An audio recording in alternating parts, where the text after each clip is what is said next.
हम नीतीश कुमार जी से मांग कर रहे हैं तो नीतीश कुमार जी बिहार के लाखों स्टूडेंट के साथ आप न्याय कीजिए और टीआरई 3 पेपर लीक में जो भी बड़े बड़े शिक्षक हो, बड़े बड़े नेता हो, बड़े बड़े आईएएस आईपीएस अधिकारी या जो भी अधिकारी हो, उन सब को पकड़ा जाए और जेल भेजा जाए। और बीपीएससी ऑफिस के अंदर के कौन लोग हैं वो लोग, पेन ड्राइव का कोड किसने बताया, बीपीएससी ऑफिस के वो कौन अधिकारी हैं। तो क्या सरकार अब बड़े बड़े कोचिंग माफिया, कोचिंग शिक्षक, बड़े बड़े आईएएस आईपीएस अधिकारी और बड़े बड़े नेता और बीपीएससी ऑफिस के अंदर के जो लोग पेपर लीक में संलिप्त रहते हैं, क्या इन लोगों को बिहार सरकार अब बचाने जा रही है? अधिकारी, बड़े बड़े अधिकारी इसमें हैं, बड़े बड़े नेता है, तो क्या इन लोगों ने पैसा देकर विजेंद्र गुप्ता को आगे तो नहीं किया कि विजेंद्र गुप्ता को पैसा देकर ऐसा ऐसा बोलवा दो ताकि जांच की दिशा बदल जाए? नमस्कार दोस्तों, मैं दिलीप कुमार। दोस्तों, बीपीएससी टीआरई 3 पेपर लीक मामले में आगे क्या हुआ, इस बारे में अभी 3-4 दिन से कोई खबर बाहर नहीं आ रही है। कुछ दिन पहले ये खबर आई थी कि पटना के कोचिंग संचालक रडार पर हैं, बीपीएससी ऑफिस के कई अधिकारी रडार पर हैं, लेकिन फिर उसके बाद कोई खबर नहीं आ रही है।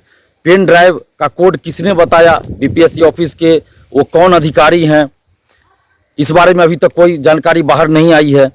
क्वेश्चन की छपाई की जिम्मेवारी किस अधिकारी ने दिया? जो ब्लैक लिस्टेड कंपनी था, जो ब्लैक लिस्टेड प्रिंटिंग प्रेस है, उसी को फिर से क्वेश्चन छपाई की जिम्मेवारी किसने दिया? ये बात ही बाहर अभी तक नहीं आई है। आखिर बीपीएससी ऑफिस के वो कौन लोग हैं, वो कौन अधिकारी है जिसने पहले से ब्लैक लिस्टेड प्रिंटिंग प्रेस को ही क्वेश्चन की छपाई की जिम्मेवारी दिया? तो ये नाम बाहर अभी तक क्यों नहीं आया है? ये नाम भी बाहर आना चाहिए। और बीपीएससी ऑफिस के कौन लोग हैं, वो कौन कौन वो अधिकारी हो या कर्मचारी हो या कोई भी हो जो इस पेपर लीक में संलिप्त हैं और पहले से भी पेपर लीक और धांधली सेटिंग में संलिप्त रहते हैं, उन लोगों का नाम बाहर आना चाहिए और उन पर कार्रवाई होनी चाहिए। लेकिन अभी तक ऐसे लोगों का नाम बाहर नहीं आया। कोचिंग माफिया, कोचिंग संचालक की भूमिका इसमें संदिग्ध बताई जा रही थी, लेकिन अभी तक किसी कोचिंग संचालक का नाम सामने नहीं आ रहा है। तो क्या सरकार अब बड़े बड़े कोचिंग माफिया, कोचिंग शिक्षक, बड़े बड़े आईएएस आईपीएस अधिकारी और बड़े बड़े नेता और बीपीएससी ऑफिस के अंदर के जो लोग पेपर लीक में संलिप्त रहते हैं, क्या इन लोगों को बिहार सरकार अब बचाने जा रही है? कहीं ऐसा तो नहीं है कि बिहार सरकार बचा रही है? जब बात बड़े बड़े अधिकारियों पर कार्रवाई की आई तो फिर ऐसा लगता है जैसे बिहार सरकार ने जांच ही बंद करवा दिया हो।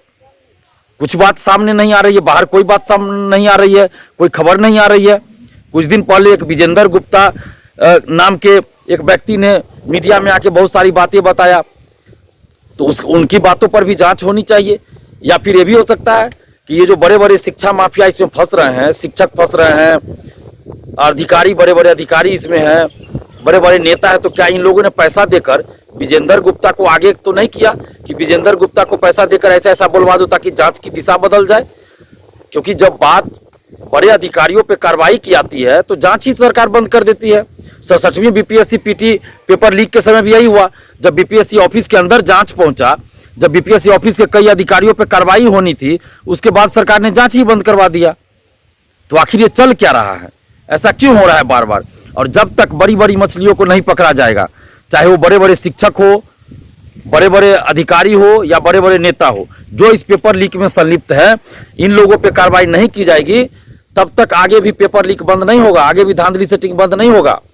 और अगर बड़ी बड़ी मछलियों पे कार्रवाई की जाती है, जो बड़े बड़े शिक्षक, बड़े बड़े नेता, बड़े बड़े अधिकारी इस पेपर लीक में संलिप्त है, अगर उन पे कार्रवाई की जाती है तो आगे सभी परीक्षाओं में पेपर लीक, धांधली सेटिंग रुक जाएगा।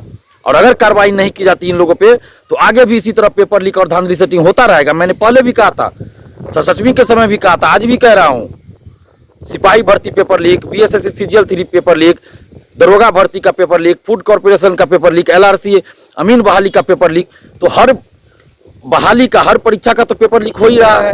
तो बचा कौन सा अब है? और ये सिर्फ इसलिए हो रहा है क्योंकि बड़े बड़े लोगों को बचा लिया जाता है।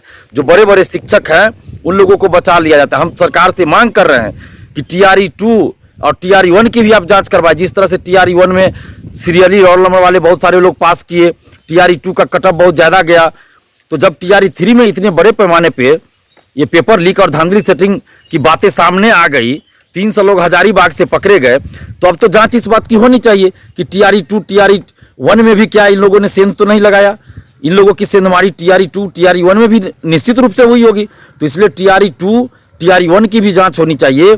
और जितने भी लोग इसमें फर्जी तरीके से गए हैं, धांधली सेटिंग करके गए हैं, उन सबको बाहर किया जाए, टीआरई 2 टीआरई 1 में भी। और फर्जी दिव्यांग सर्टिफिकेट पे बहुत सारे लोग टीआरई 1 टीआरई 2 में बहाल हुए हैं। फर्जी आवासीय सर्टिफिकेट, फर्जी कास्ट सर्टिफिकेट, फर्जी दिव्यांग सर्टिफिकेट, तो इसकी भी जांच होनी चाहिए। बायोमेट्रिक की जांच एक एक कर होनी चाहिए। बायोमेट्रिक भी मैनेज किया जा रहा है, 4 से 5 लाख रुपया लेकर बायोमेट्रिक को भी मैनेज किया जा रहा है। तो इन सब चीज़ों की जांच होनी चाहिए। टीआरई 1 टीआरई 2 में भी बड़े पैमाने पे जो फर्जीवाड़ा हुआ है उसकी जांच होनी चाहिए। और जो भी लोग फर्जी तरीके से गए, चाहे किसी भी तरह से फर्जीवाड़ा किया हो, उन सबको बाहर किया जाए। और इसके अलावे 56 से 59वीं से लेकर 68वीं तक सिविल सेवा की जो भी परीक्षाएं हुई है बीपीएससी के द्वारा, या अन्य जो भी परीक्षाएं बीपीएससी के द्वारा आयोजित हुई, सबकी जांच करवाई जाए।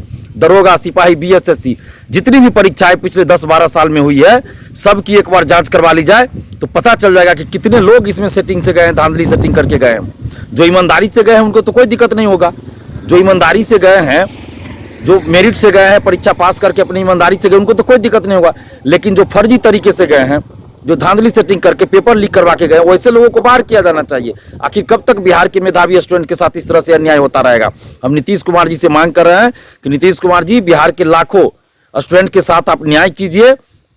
और टीआरई 3 पेपर लीक में जो भी बड़े बड़े शिक्षक हो, बड़े बड़े नेता हो, बड़े बड़े आईएएस आईपीएस अधिकारी या जो भी अधिकारी हो, उन सब को पकड़ा जाए और जेल भेजा जाए। और बीपीएससी ऑफिस के अंदर के कौन लोग हैं, वो लोग जो बार बार पेपर लीक और धांधली सेटिंग में संलिप्त रहते हैं, उन लोगों को भी बाहर कीजिए। क्योंकि जब तक ऐसे लोगों को नहीं पकड़ा जाएगा, धांधली सेटिंग नहीं रुकेगी।